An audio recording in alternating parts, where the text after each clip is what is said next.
បាទជំរាបសួរពុកម៉ែបងប្អូននៅថ្ងៃនេះខ្ញុំតំណែក៏នាំគ្នាឆាមីហូបចឹងណាមកខានហូបយូរដែរឆាមីហ្នឹងបងប្អូនណានេះបងប្អូនយើងមានអីទេយើងមានមកចិញ្ច្រាំខ្ទឹមសយើងប្រើខ្ទឹមសនឹងច្រើនតិចណាតាមចំណូលចិត្តរបស់បងប្អូនរៀងខ្លួនចឹងណាបងប្អូនណាតើមកមីយើងដាក់3 4 5កញ្ចប់មកយើងដាក់ស្រស់ទឹកក្តៅយើងឲ្យវាសពបន្តិចមកដើម្បីអីយើងងាយស្រួលក្នុងការឆាអញ្ចឹងវាអត់ស្រួលវាអត់បែកវាអត់បាក់អញ្ចឹងណាបងប្អូនណាតើមកនេះតកូនយើងស្រស់ទឹកទៅទីទួចមកយើងកូរវាឲ្យប្លែកម្ដងនេះចឹងបងប្អូនណាយើងកូរវាជាមួយមីមួយតកូនស្រែយើងហ្នឹងហើយយើងដាក់ខ្លាញ់មីបន្តិចហើយនឹងអំបិលមីបន្តិចហើយដាក់កូរចូលគ្នាមកជាមួយមីហើយតកូនហ្នឹងចឹងណាបងប្អូនប្លែកនេះខ្លះអត់ទេគេឆាដាក់មីដាក់តកូនអីមុនចឹងទៅចឹងណាបងប្អូនណាអត់ទេភាសានេះយើងលាយគ្រឿងខាងក្រៅឲ្យប្លែកតែម្ដងមើលតើរសជាតិឆ្ងាញ់ប៉ុន្មានដែរបងប្អូនណាហ្នឹងហើយបងប្អូននេះឥឡូវនេះយើងចាប់ផ្ដើមមកហាន់សាច់ជ្រូក3ជាន់បន្តិចមកដើម្បីយើងយកគេហៅថាហេតឲ្យវាឆ្ងាញ់អញ្ចឹងណាបងប្អូនណាមកថាឆាមីមិនដាក់សាច់អីឬក៏មិនដាក់ពងទាអីណាបងប្អូនណានេះបងប្អូនយើងចាប់ផ្ដើមដាក់ខ្លាញ់តិចមកយើងដាក់បំពងខ្ទឹមអញ្ចឹងណាបងប្អូនណាខ្ទឹមដែលយើងបានចិញ្ច្រាំមិញហ្នឹងយើងបំពងខ្ទឹមមកយើងដាក់ស្ករបន្តិចមកបងប្អូនតាមចំណូលចិត្តអ្នកខ្លះចូលចិត្តផ្អែមអ្នកខ្លះចូលចិត្តប្រៃអ្នកខ្លះចូលចិត្តល្មមអញ្ចឹងណាបងប្អូនណាហ្នឹងហើយយើងដាក់បំពងហើយចាក់ទឹកត្រីចូលមកបងប្អូនណាយើងដាក់បំពងនៅទឹកត្រីចូលហើយយើងដាក់សាច់ជ្រូក3ជាន់របស់យើងចូលមកដើម្បីវាឆ្អិនមកឲ្យវាឆ្អាបអីអញ្ចឹងណាបងប្អូនណា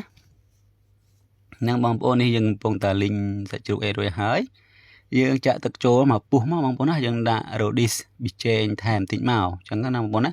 តើមកយើងចាក់ទឹកត្រីចូលបន្តិចមកបងប្អូនណាអានេះមានទឹកត្រីគេហៅថាមួយទៀតគេហៅថាប្រេងក្រុមបងប្អូនណា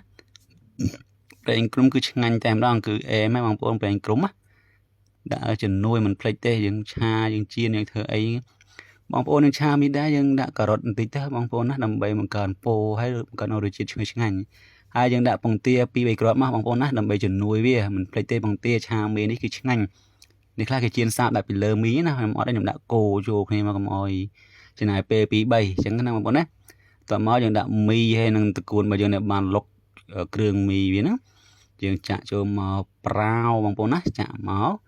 តោះមកយើងដាក់វាមួយសន្ទុះចឹងមកចាប់ដើមយកវែកគោណាបងប្អូនណាគោវាឲ្យចូលគ្រឿងវាព្រោះគ្រឿងយើងបានធ្វើដាក់មិញច្រើនណាក្នុងហ្នឹងយើងបំពងខ្លាញ់អីដាក់ទាំងអស់មកសពសាច់ជ្រូកស្អីហ្នឹងបងប្អូនណាពងអីហ្នឹងតោះមកយើងដាក់មីដាក់អីគោក្លុកចូលគ្នាមកឲ្យចូលជាតិទាំងអស់ណេះបងប្អូនចិត្តឆ្អិនបាត់ហើយស្ងួតទឹកដាក់ភ្លក់តិចមកឆ្ងាញ់ប៉ុន្មានហើយបងប្អូនណាជាតិដែរហ្នឹងបងប្អូនណាតនេឲ្យលឿនចេះអត់សុកធ្វើហូបលេងបងប្អូនណាជួបជុំអីមិត្តភក្តិអីនឹកឃើញចង់មីនឹកឃើញពីទួយញ៉ាំមីអីណាអាចធ្វើហូបបានបងប្អូនណាគឺនឹងឆ្ងាញ់ជាតិហើយអានេះគឺបងប្អូនណាក៏ធំក្លិនគឺឈ្ងុយតែម្ដងជះក្លិនមកគឺឈ្ងុយមីនេះបងប្អូនណាឆាខ្ទឹមហងនោះនេះយើងហាន់តែដាក់ពីលើបងប្អូនណាដើម្បីបង្កើនរសជាតិឈ្ងុយឆ្ងាញ់ហឹលហើយគឺអែមតែម្ដងអញ្ចឹងណាបងប្អូនណា